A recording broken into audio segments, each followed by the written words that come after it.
Здравейте! Вие сте с новинарския бюлетин на Морски клуб Балчик.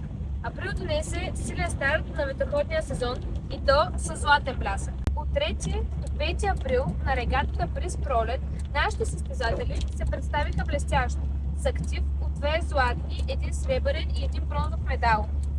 Виктория Великова завоюва златото при момичета старша възраст в клас Оптимист. Преслав Петров също спечели злато при момчетата под 10 години, като добави и бронз при младша възраст. Никол Димитрова донесе сребро в клас Илка 4. Силно представяне записаха и Яница Великова, четвърто място, Дина Попова, 8 позиция, Калян Тодоров, 17 място. В класовете Илка Цветомир Симеонов, 5 при момчетата под 18 години, а Мартин Димитров, 6 при мъжете в Илка 6.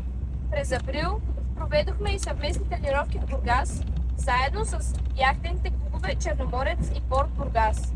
Добра новина и от базата. Втората ни треньорска лодка вече е ремонтирана и отново е на вода. В момента отборът участва на регата Порт Бургас в класовете Оптимист, Илка 4, Илка 6 и 420. Резултатите очаквайте съвсем скоро. Не забравяйте да ни последвате в социалните мрежи. През месец април се проведе семинар за съдии, на който изпита си успешно взеха Борислав Тодоров и Огнян Великов. Стъкнете камбанката, последвайте ни в социалните мрежи и очаквайте новите ни клипове. Чао!